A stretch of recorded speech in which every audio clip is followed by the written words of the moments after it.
مین message اس نظم کا کہ شیر کی طرح زندگی گزارنا، کسی کے سامنے جھکنا نہیں سوائے اللہ کے۔ تو رہ نورد شوق ہے منزل نہ کر قبول، لیلا بھی ہم نشیں ہو تو محمل نہ کر قبول۔ اے جوئے آب بڑھ کے ہو دریائے تند و تیز، ساحل تجھے عطا ہو تو ساحل نہ کر قبول۔ اس نظم میں بہادری کا پیغام ہے۔ تو عشق کے راستے کا مسافر ہے، اور عشق کے راستے کے مسافر ٹھہرتے نہیں ہیں۔ اگر لیلا جیسی معشوق بھی دعوت دے تو اس کو بھی نہ کر قبول۔ تیرا کام تو چلتے رہنا ہے، منزل پہ منزل حاصل کرتے رہنا ہے۔ کیسے ہی حالات ہوں، کتنی ہی مشکلات ہوں، کتنے ہی ڈیفیکلٹیز آئیں، ہر دم نئی منزل، نئے گول، نئے آبجیکٹیوز حاصل کرتے رہنا ہے۔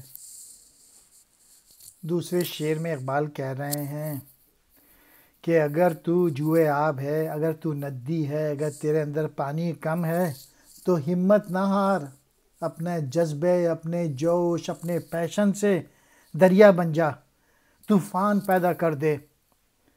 اور اگر تجھے ساحل بھی میسر آئے تو اس کو بھی نہ کر قبول۔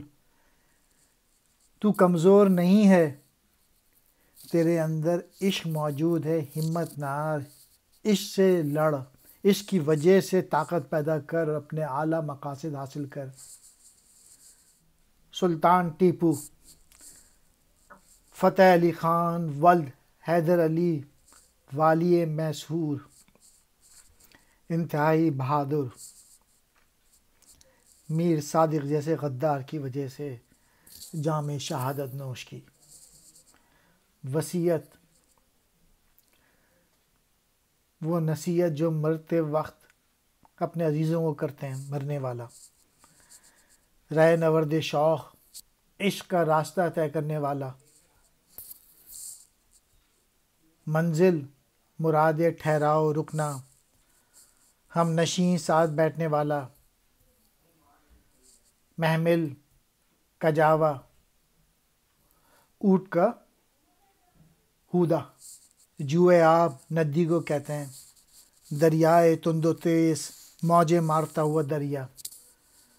ساحل کہتے ہیں کنارے کو، عطا ہو مل جائے۔ کھویا نہ جا صنم کدے کائنات میں، محفل گداس گرمی محفل نہ کر قبول۔ صبح ازل یہ مجھ سے کہا جبرائیل نے، جو عقل کا غلام ہو وہ دل نہ کر قبول۔ تو اس جہاں کی رنگینیوں گلیمر میں نہ کھو جانا، تو اپنے مقاصد حاصل کرنا۔ تو خود محنت کرنے والا ہے، محفل کو گداس کر دینے والا ہے، اسے پگھلا دینے والا ہے۔ تو محفل کی گرمی ہے، لیکن تو اس کے فریب میں آ کے آرام طلب نہ ہو جانا، جھوٹ فریب میں زندگی نہ گزار دینا۔ جس وقت یہ دنیا کی پیدائش ہو رہی تھی، اس وقت حضرت جبرائیل علیہ السلام نے مجھ سے آ کے کہا تھا کہ دل پر چلنا، کیونکہ ورنہ دماغ جو ہے وہ ہر کام میں دلیلوں میں تجھے الجھا دے گا۔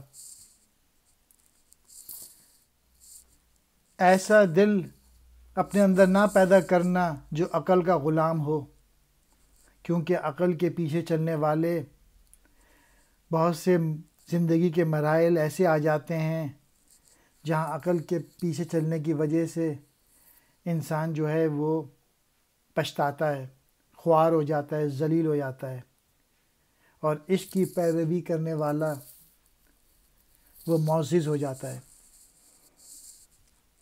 صنم کدے بت خانہ، محفل گداس، محفل کو پگھلا دینے والا۔ کائنات کہتے ہیں دنیا کو۔ صبح ازل کائنات کی پیدائش یا زمانے کے آغاز کے وقت جبرائیل اللہ تعالیٰ کا ایک مقرب فرشتہ۔ باطل دوئی پسند ہے، حق لا شریک ہے، شرکت میانہ حق و باطل نہ کر قبول۔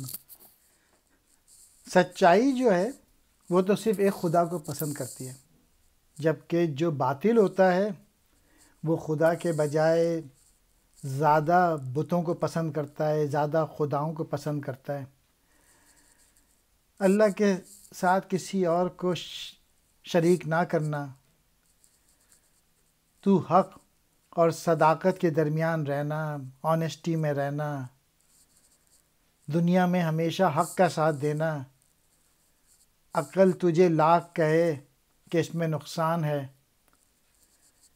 باطل کے پیچھے نہ لگنا، عقل تجھے لاکھ کہے کہ اس میں فائدہ ہے، عقل کے بجائے ہمیشہ عشق کو پیش نظر رکھنا، اسی میں حقیقی زندگی ہے۔ باطل کہتے ہیں جھوٹ کو، دوئی پسند، دو کو پسند کرنا، حق سچائی، لا شریک کسی کو شریک نہ کرنا۔